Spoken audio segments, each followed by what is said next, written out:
네, 오늘 거룩한 주일을 허락해 주신 하나님께 감사를 드리며 오늘도 이렇게 우리 복된 주일에 함께 한 자리에서 예배 드리게 된 것을 크게 기쁨으로 또 생각합니다. 지금 전 세계에는 수를 셀 수 없을 만큼 교회가 곳곳에 많이 세워져 있는 것을 볼 수가 있습니다. 잘 아시는 대로 교회는 하나님의 사람들에 의해서 세워지고 운영되고 있습니다. 누가 시켜서가 아니라 구원받은 성도들의 자발적인 헌신에 의해서 교회가 세워지고 운영이 되어집니다. 도시의 교회는 물론이고 농어촌 교회에 이르기까지 교회는 아름다운 헌신의 손길들을 통해서 세워지고 유지되어진다라는 사실입니다. 물론 배후에는 하나님께서 역사를 하시기 때문에 가능한 일입니다. 겉모습만 보면 사람에 의해서 세워지고 움직여지는 것처럼 보이기도 하지만은 성경을 보면 교회를 세우시는 분은 주님이시라고 말씀을 하십니다. 마태복음 16장 18절을 보게 되면 내가 이 반석 위에 내 교회를 세우리니 음부의 권세가 이기지 못하리라 말씀을 하셨습니다. 주님께서 세우신 교회는 주님이 주인 되시고 주님의 몸된 교회라고 말씀하고 있습니다. 주님의 몸된 교회는 사탄의 권세가, 음부의 권세가 결단코 이길 수 없습니다.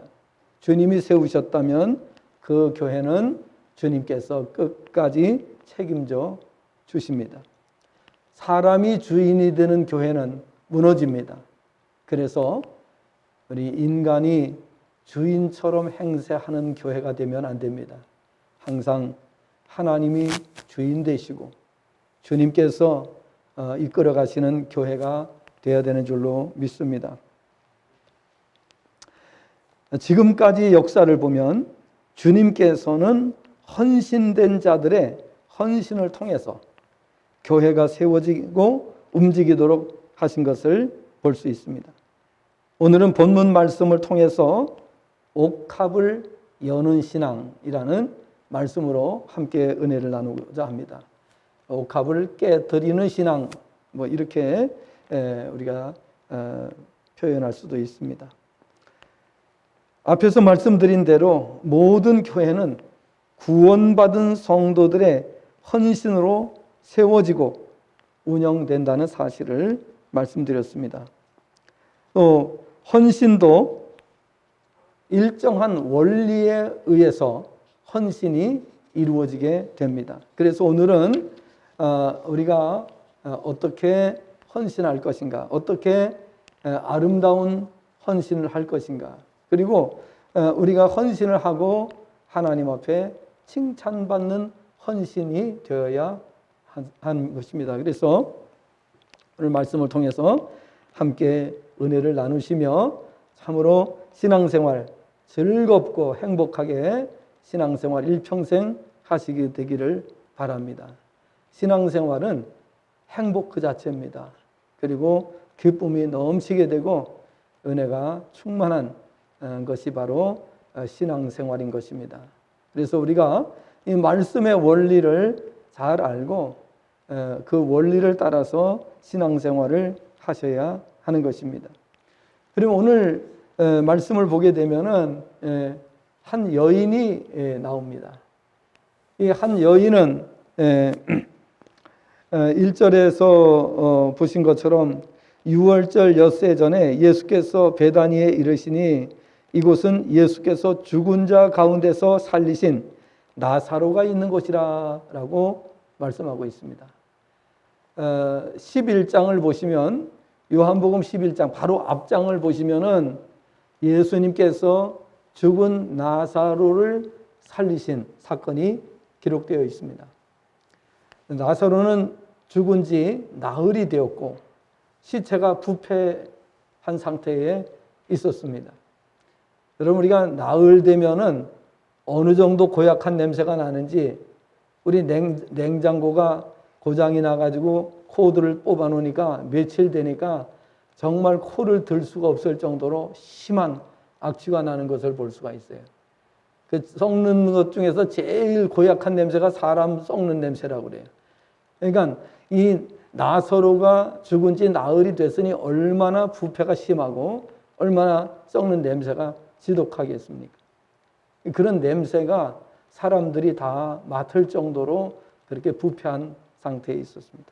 그런 나사로를 예수님께서 살려주셨습니다.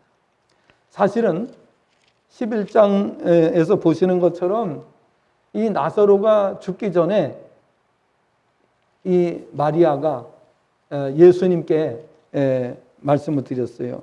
그 누이가 예수님께 말씀을 드렸어요. 뭐라고 말씀을 드렸는가 하면은, 우리 오라버니가 죽게 되었습니다. 병이 아주 중병이 들어서 오라버니가 죽게 되었다고 말씀을 드렸습니다. 그런데 예수님께서 즉시 그곳에 가시지를 않으셨어요. 예. 그래서 11장을 보시면은 이렇게 나와 있습니다. 예. 11장 1절을 보면 어떤 병자가 있으니 이는 마리아와 그 자매 마르다의 마을 베다니에 사는 나사로라. 이 마리아는 향유를 주께 붓고 머리털로 주의 발을 닦던 자요, 병든 나사로는 그의 오라비더라 그랬습니다. 이에 그 누이들이 예수께 사람을 보내어 이르되 주여 보시옵소서, 사랑하시는 자가 병들었나이다. 예. 그런데 4절을 보면 예수께서 들으시고 이르시되 이 병은 죽을 병이 아니라 하나님의 영광을 위하며 하나님의 아들이 이로 말미암아 영광을 받게 하려 함이라 하시더라. 5절을 보면 예수께서 본래 마르다와 그 동생과 나사로를 사랑하시더니 나사로가 병들었다 함을 들으시고 그 계시던 곳에 이틀을 더 유하셨다 그랬어요. 예. 사람이 지금 죽어가고 있는데 예수님 오시라고 청을 드렸는데 예수님께서 그곳에 특별히 급한 일이 있으셔서라기보다도 예수님께서 이틀을 더 지체하신 것입니다. 그리고 7절을 보시면 그 후에 제자들에게 이르시되 유대로 다시 가자 하시니 제자들이 말하되 랍비여 방금도 유대인들이 돌로 치려 하였는데 또 그리로 가시려 하나이까. 예수께서 대답하시되 낮이 12시간이 아니냐. 사람이 낮에 다니면 이 세상의 빛을 보므로 실족하지 아니하고 밤에 다니면 빛이 그 사람 안에 없는 거로 실족하리라.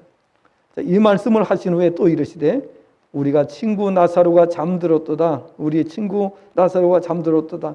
그러나 내가 깨우러 가노라. 제자들은 뭐라고 말합니까? 주여 잠들었으면 낫겠나이다. 13절 예수는 그의 죽음을 가리켜 말씀하신 것이나 그들은 잠들어 쉬는 것을 가리켜 말씀하신 줄 생각하는지라. 자, 그래서 나사로는 어떻게 됐냐? 나사로는 죽었습니다. 예, 그 예수님이 지체하시는 그 시간에 나사로는 죽게 되었습니다. 자, 그 다음에 이제 뒤로 가셔서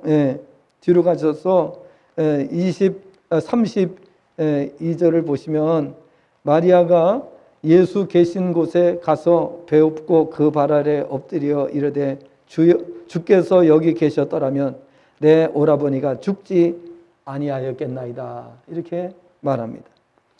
예수께서 그가 우는 것과 또 함께 온 유대인들이 우는 것을 보시고 심령의 비통이 여기시고 불쌍히 여기사 이르시되 그를 어디 두었느냐. 이르되 주여 와서 보옵소서. 35절을 보면 예수께서 눈물을 흘리셨다라고 밝히고 있습니다. 그리고 어떤 사람들이 이렇게 말합니다. 37절에서 맹인의 눈을 뜨게 한 이 사람이 그 사람을 죽지 않게 할 수 없었더냐. 자, 예수님께서는 속으로 비통하게 여기시고 무덤에 가셨습니다. 무덤이 굴이었고 돌로 막아졌습니다. 예수께서 말씀하십니다. 돌을 옮겨 놓으라. 예. 그 죽은 자의 눈이 마르다가 말합니다. 주여, 죽은 지가 나흘이 되었음에 벌써 냄새가 나나이다. 부패했다는 거죠. 예, 시체가 부패했어요. 40절 예수께서 이르시되 내 말이 내가 믿으면 하나님의 영광을 버리라 하지 아니하였느냐. 돌을 옮겨 놓으니 예수님께서 이렇게 기도를 하십니다. 41절 예수께서 눈을 들어 우러러 보시고 이르시되 아버지여 내 말을 들으신 것을 감사하나이다. 항상 내 말을 들으시는 줄을 내가 알았나이다. 그러나 이 말씀하옵는 것은 둘러선 무리를 위함이니 곧 아버지께서 나를 보내신 것을 그들로 믿게 하려 함이니이다. 이 말씀을 하시고 큰 소리로 나사로야 나오라 부르셨습니다. 그러자 죽은 나사로가 걸어 나오는데 배로 동인 채로 걸어 나옵니다. 그 얼굴은 수건에 쌓였습니다. 예수께서 이르시되 풀어놓아 다니게 하라 말씀하셨습니다. 자, 이러한 기적이 일어나고 그 다음에 12장 오늘 본문 말씀이 나옵니다. 오늘 말씀을 보니까 6월절 엿새 전에 예수께서 베다니에 이르셨다. 나사로를 살리신 그곳으로 다시 오신 사건을 다루고 있습니다. 그때에 마리아는 예수님을 섬기기 위해서 향유 한 옥합을 준비를 하고 기다리고 있었던 것을 보여주고 있습니다.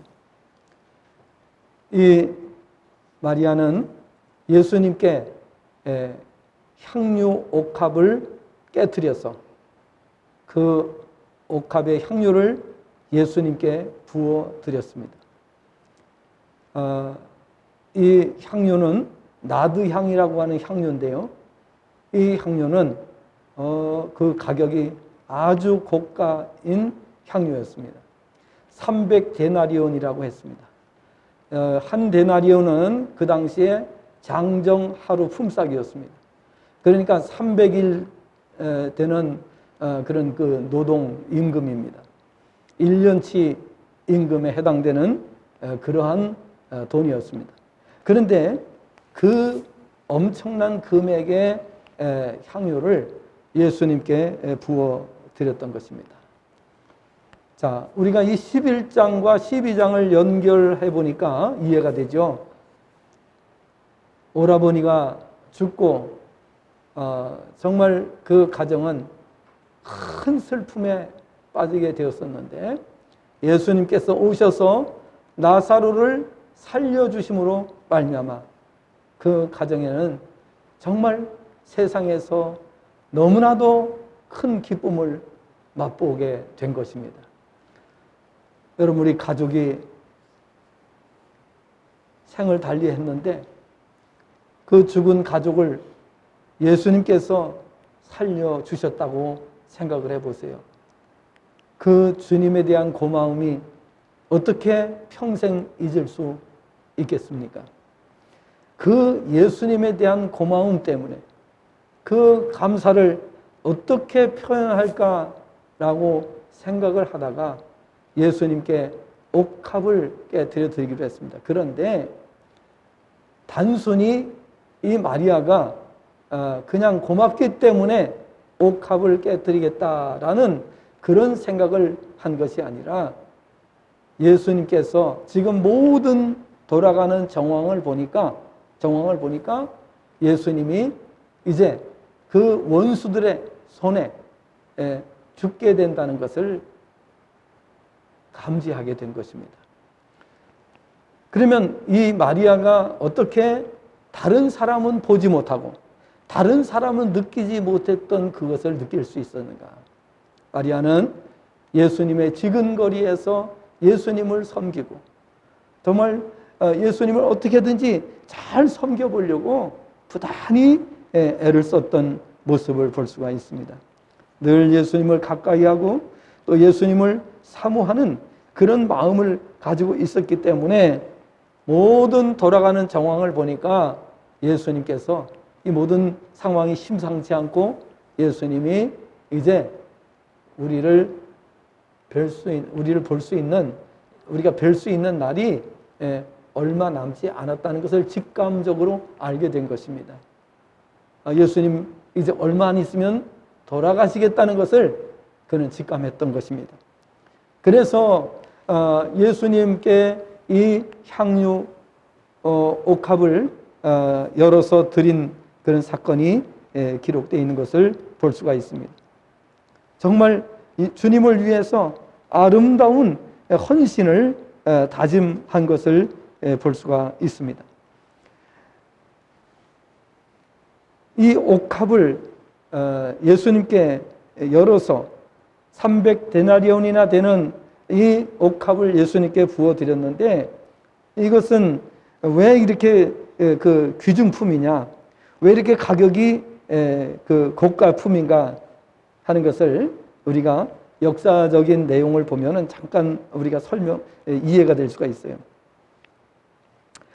나드향이 비싼 이유는 그 채취하는 과정이 힘들고 유통되는 과정 때문에 이렇게 고가품이었다라는 것입니다.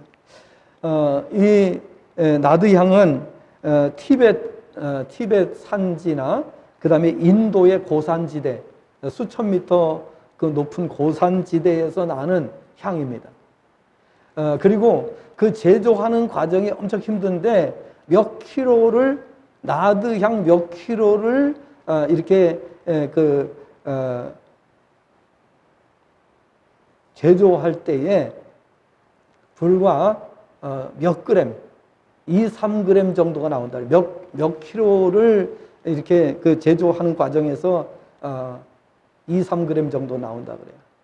그러니까 아주 귀중품이고 고가품일 수밖에. 그 다음에 티벳이나 인도 지역에서 중동까지 그것을 가져갈 때에 이 사람들이 바로 무역상들이 이것을 이제 가져가는데 그것을 그냥 가져가게 되면은 이게 온전히 보관이 안 되기 때문에 그것을 밀봉을 하는 과정이 있어요. 밀봉을 해가지고 바로 병에다가 이 나드향을 넣고 그리고 밀봉을 해가지고 이제 무역을 가는 거예요. 그러다 보니까 제조하는 과정도 너무 힘들지만은 그 다음에 이 유통하는 과정에 의해서 굉장히 고가품으로 이렇게 진행됐다라는 것을 보여주고 있는 것입니다.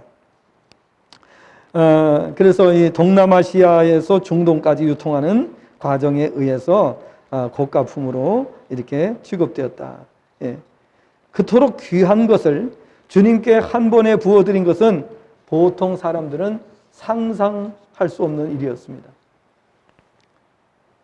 이뤄볼 때에 옥합을 따는 일이야말로 보통 결심 가지고는 어려운 일이었음을 알 수 있습니다. 그럼에도 불구하고 이 마리아가 예수님께 이 향유를 부어드리려고 했던 것은 자기 오라버니를 죽은 지 나흘 되어서 부패한 시체를 살려주시는 과정을 보면서 그 고마움에 대한 표시이기도 하지만은 주님께서 전능하신 분이라는 사실, 정말 우리 인류의 구원자가 된다는 사실을 알고 나니 이 마리아는 예수님을 위해서 모든 것 아낌없이 주님을 위해서 헌신하고자 하는 마음이 생겼던 것을 알게 되는 것입니다. 성도는 은혜를 아는 자가 헌신한다는 사실을 알아야 됩니다. 헌신의 사람이 되려면 먼저 큰 은혜를 받는 그릇이 되는 것이 중요합니다. 마리아와 마르다 자매는 평소 주님을 사랑하고 섬기기를 좋아한 것을 볼 수가 있습니다. 누가복음 10장 38절부터 42절을 보면 마르다와 마리아 자매는 평소에도 예수님과 또 예수님 그 제자들 일행을 자기들 집으로 초청을 해서 음식을 대접하기를 좋아한 것을 보게 됩니다. 나사로를 비롯하여 그들 3남매는 주님을 뜨겁게 사랑했고 주님의 사랑을 받았습니다. 그래서 마리아는 주님께서 사랑하시는 자가 죽었다고 이렇게 표현한 것을 볼 수가 있습니다. 요한복음 11장 1절에 이하에서 예수님께서는 조금 전에 우리 읽은 말씀처럼 나사로가 병이 들어 사경을 헤맬 때에 예수님께 지체하심으로써 이 마리아의 마음이 정말 조급하고 답답하게 하셨지만은 그러나 그 과정을 통해서 예수님께서는 전지전능하신 능력을 나타내시고자 하셨던 것을 보게 되는 것입니다. 우리가 세상을 살아갈 때에 또 우리가 신앙생활 하면서 때로는 주님께서 우리가 원하는 것을 바로바로 우리에게 시행하지 않으시고 지체하실 때가 있습니다. 그 지체하시는 건 뭐냐? 예수님이 지체하시는 만큼 더 큰 능력을 보여주시기 위함이라는 사실을 우리는 알아야 되는 것입니다. 우리가 정말 답답하고 괴로울 때에 더 주님 앞에 부르짖고 기도함으로 하나님께서는 우리에게 이 세상에서 볼 수 없는 놀라운 능력을 깨닫도록 하신다라는 사실을 우리가 알아야 되는 것입니다. 우리는 어떠합니까? 우리도 큰 은혜를 경험하고 또 그 은혜를 제대로 우리가 느끼고 그리고 주님 앞에 헌신하는 그런 마음을 가져야 됩니다. 옥합을 깨뜨리는, 옥합을 연다라는 표현보다는 옥합을 딴다 이렇게 표현하는 게 더 맞습니다. 그리고 이 300데나리온이나 되는 이 옥합은 우리 식으로 표현하면 바카스병이죠. 음료수 바카스병보다 더 작은 양입니다. 그런데 그것이 1년치 임금입니다. 그러니까 얼마나 비싼지 아시겠죠?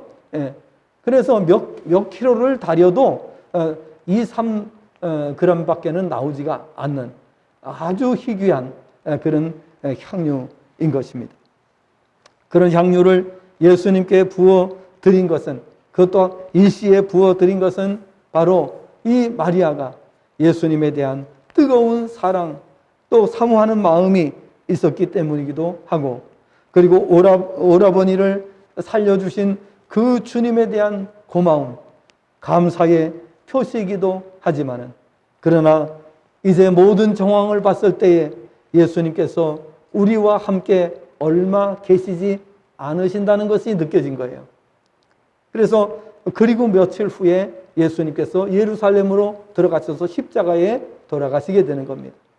그래서 이런 것을 둔한 사람들은 못 느끼지만은 이 마리아는 직감적으로 느낀 거예요. 아, 예수님이 이제 돌아가실 날이 얼마 남지 않았구나 하는 것을 느꼈던 것을 볼 수가 있습니다. 오늘 주님을 위해서 헌신하는 사람들은 누구입니까? 바로 주님의 은혜를 듬뿍 받은 사람들이 주님을 위해서 이 마리아처럼 헌신하게 된다는 사실을 우리가 알 수가 있는 것입니다. 오늘 우리가 얼마나 큰 주님의 사랑을 받았습니까? 우리가 옥합을 깨뜨려 드릴 만큼의 그런 주님의 은혜를 깨닫고 살아가는지요? 나는 옥합을 깨뜨릴 만큼 큰 은혜를 깨달은 자인가 하는 것을 우리가 중요하게 여길 수밖에 없습니다. 이 은혜를 아는 자가 하나님의 나라에 들어가는 자들이고 영원토록 행복 속에서 살아가는 자들인 것입니다. 우리도 예수님께로부터 큰 은혜를 받았습니다. 어떤 은혜를 받았습니까? 우리가 생명의 은혜를 받았습니다. 주님께서 우리의 생명을 주셨고, 그리고 죽었던 생명을 다시 살려주셨습니다. 우리를 살려주시기 위해서 하늘 영광을 포기하시고 이 땅에 오셨습니다. 그리고 모든 고난을 다 받으시고 십자가에서 돌아가셨습니다. 그 죽으심을 통해서 우리의 죄를 사하시고 우리에게 영원한 생명을 안겨주셨습니다. 더 이상 불행이 없는 영원한 삶을 누릴 수 있게 해주셨다. 이것이 얼마나 감사합니까? 우리는 생명을 은혜로 받았어요. 공짜로 받았어요. 건강도 은혜로 받았어요. 그렇죠? 건강도 은혜로 받았는데 우리가 건강관리를 잘 못해서 때로는 우리 몸이 병이 들기도 하고 어려움이 겪기도 합니다. 그러니까 병 들어보니까 어떻게 돼요? 아, 건강이 하나님의 은혜였구나.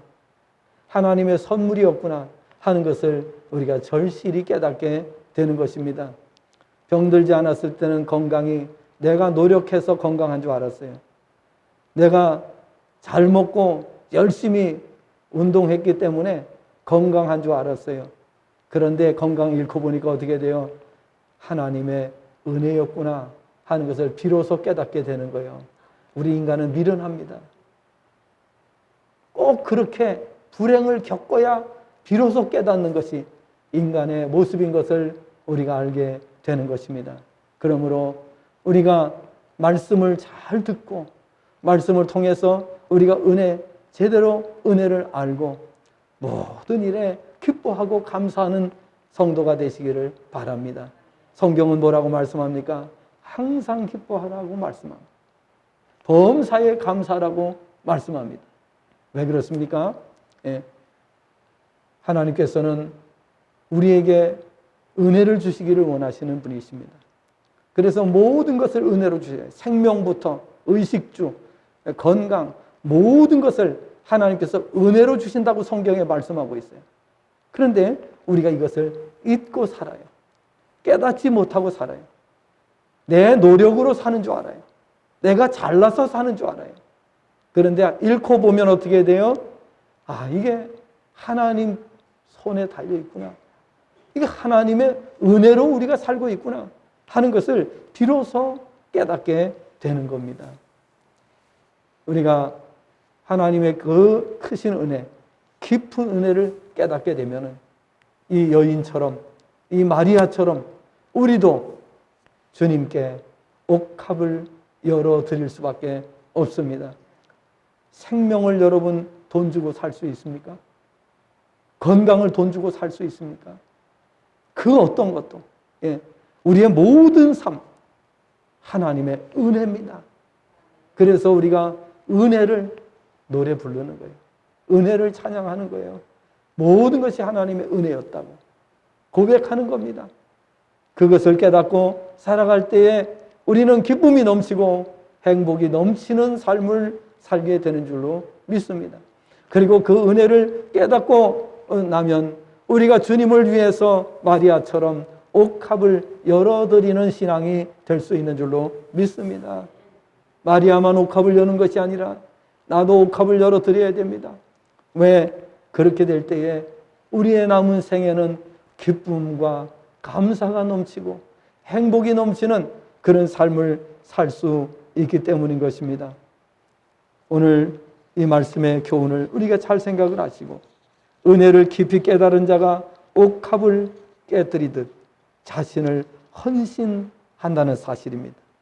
두 번째로는 옥합을 깨뜨려야 할 때를 바로 알고 제때에 헌신하는 자가 되라는 것입니다. 헌신은 때가 참으로 중요합니다. 열어야 할 때를 놓치면 다시는 기회가 오지 않습니다. 여러분, 예수님이 한 번 십자가에 돌아가시지 또 돌아가시고 또 돌아가실 수는 없잖아요. 한 번의 기회밖에는 없는 겁니다. 모든 것이 다 마찬가지입니다. 한 번의 기회가 있습니다. 그래서 열어야 할 때를 놓치면 소용이 없다는 것입니다. 300데나리온이 아니라 3만 데나리온이 된다 할지라도 예수님 십자가에 돌아가신 후에는 더 이상 기회가 없는 것입니다. 지혜는 누가 지혜로운 사람입니다. 때를 아는 자가 지혜로운 사람입니다. 상황을 보고 분별할 줄 아는 자가 지혜로운 자입니다. 뻔히 보고도 분별하지 못하고 깨닫지 못하는 것은 지혜가 없다는 뜻입니다. 지혜가 있는 성도가 될 때에 우리는 적절한 때를 분별하게 되는 것입니다. 사후약방문이라는 말이 있습니다. 무슨 얘기입니까? 죽은 다음에 부지런히 약을 들고 간다. 그게 사후약방문입니다. 여러분, 사람이 죽었는데 약을 가져가는 게 무슨 의미가 있습니까? 헌신도 마찬가지입니다. 헌신은 적절한 때, 정말 꼭 필요한 때에 헌신하는 것만이 헌신인 것입니다. 지나간 다음에는 헌신이라고 할 수가 없습니다. 예수님의 장례를 준비하는 헌신이 예수님께서 돌아가신 다음에 이루어진다면 소용이 없는 것입니다. 그때는 300데나리온이 아니라 3만 데나리온이나 할지라도 소용이 없다는 것입니다. 헌신은 제때에 해야 헌신인 것입니다. 요긴할 때의 1억은 여유 있을 때 10억보다 더 중요합니다. 지난 다음에는 아무리 많은 액수라 할지라도 축복의 기회를 상실하게 되는 것입니다. 오늘 본문의 마리아의 행동은 예수님의 장례를 예비한 행동이었습니다. 그녀는 예수님을 늘 사모하고 가까이 모시려 했기에 모든 돌아가는 상황을 볼 때 주님의 마지막 순견이 느껴졌던 것입니다. 예민하지 못한 사람들은, 민감하지 않았던 사람들은 눈치를 채지 못했습니다. 감을 잡지 못했습니다. 예수님이 며칠 후면 돌아가시는데도 불구하고 그 감을 잡지 못해요. 여러분, 우리가 헌신하는데 우리 상황 파악이 중요하지요. 때를 분별할 수 있는 그런 지혜가 없다면 헌신도 제대로 이루어질 수 없다는 사실을 알아야 됩니다. 정말 적시적소에 헌신하는 것이야말로 가장 값진 헌신이 된다고 하는 사실입니다.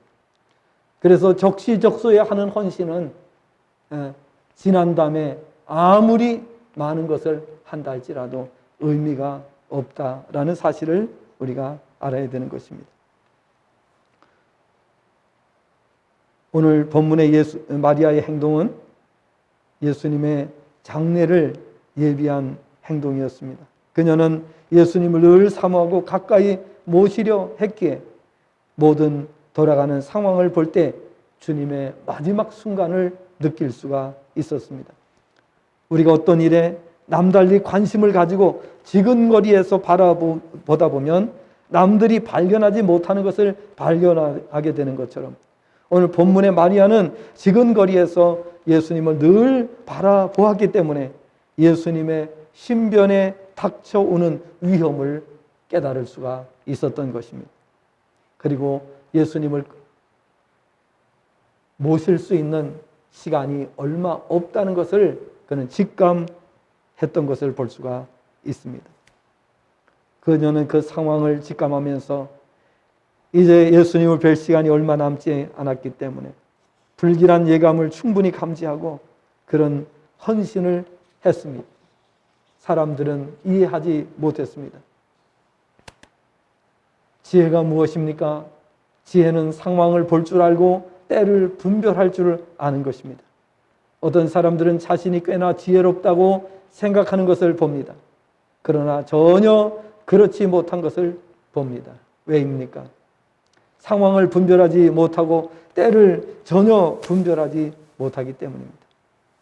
그리고 더 어리석은 것은 상황과 때를 어느 정도 분별을 하되 그에 맞는 행동을 취하지 않는 것입니다. 그것이 더 어리석은 일입니다.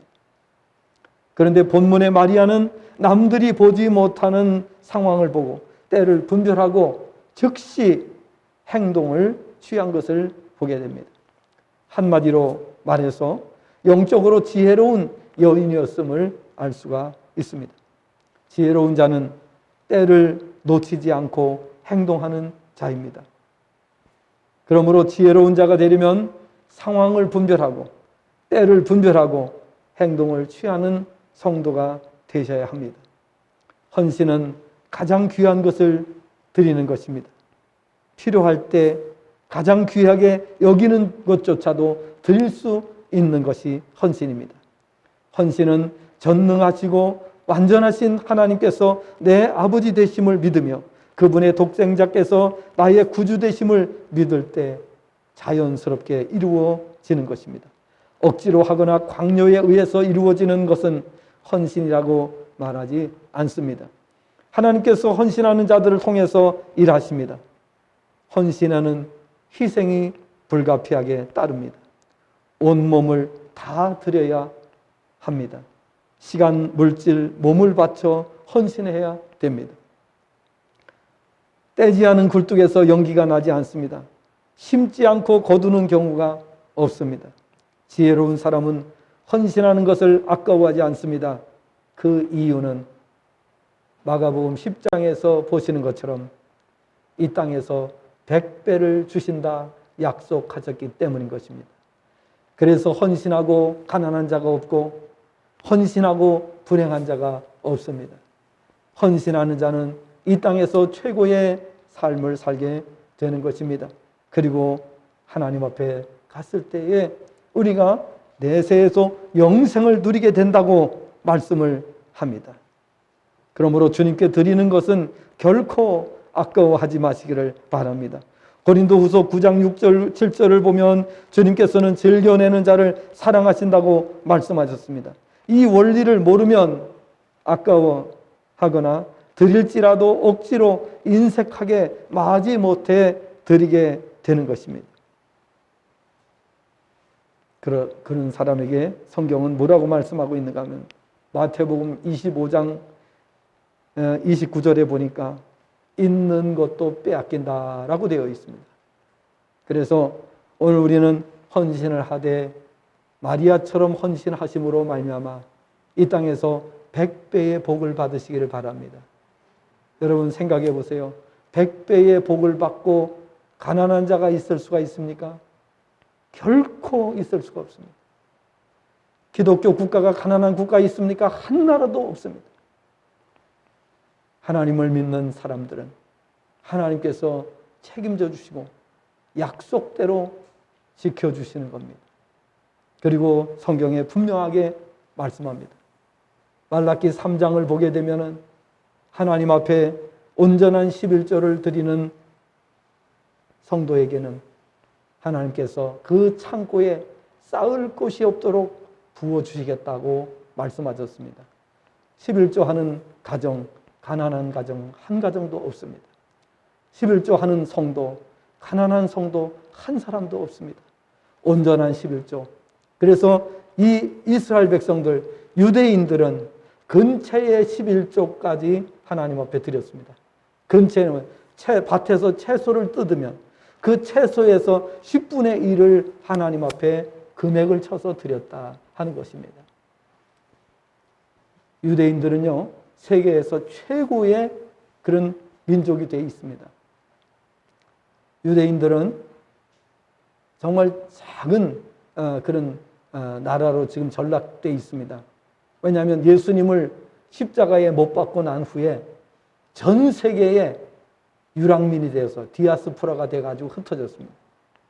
그래서 온 세계에 흩어져서 갖은 박해를 다 받고 독일에서 히틀러에게 600만 명이 살해를 당했습니다. 그리고 지금 소수의 사람들이 남았습니다. 지금 이스라엘 사람들은 그 이스라엘 영토 내에 사는 사람들은 몇백만 밖에 안 됩니다. 그런데 그 전 세계로 흩어졌던 사람들이 유태인들입니다. 이 유태인들이 지금 전 세계 곳곳에서 영향력을 행사하고 있습니다. 그 유대인들의 영향력이라고 하는 것은 미국에서 유대인들이 은행 문을 닫으면 미국은 경제가 올스톱됩니다. 정말 대단하죠. 1차, 2차 대전 때에 유태인들이 그 전쟁 자금을 대면서 독립을 쟁취했습니다. 예수님 십자가에 못 박은 대가로 전 세계의 디아스포라가 됐습니다. 그런데 로스차일드 가문, 여러분 아시는 분들은 아시겠지만 로스차일드 가문이 어마어마한 돈을 벌었습니다. 그래서 1차 세계대전 전쟁 자금을 대면서 그러면서 독립을 쟁취했습니다. 그리고 전 세계에 흩어진 유대인들이 막강한 영향력을 행사합니다. 전 세계에서 가장 많은 노벨 수상자들을 낸 민족이 바로 유태인입니다. 숫자는 작지만은 그 작은 숫자가 전 세계를 좌지우지하는, 그리고 세계의 금융을 좌지우지하는 이러한 민족이 된 것을 볼 수가 있습니다. 사랑하는 여러분, 우리는 정말 하나님 앞에 바로 서야 됩니다. 그리고 정말 이 마리아의 헌신을 보면서 우리가 어떠한 삶을 살아야 되겠는가? 그 당시에 유대인들은 영적으로 둔해서 예수님을 십자가에 못 박았습니다. 그러나 반대로 이 마리아는 어떻게 했습니까?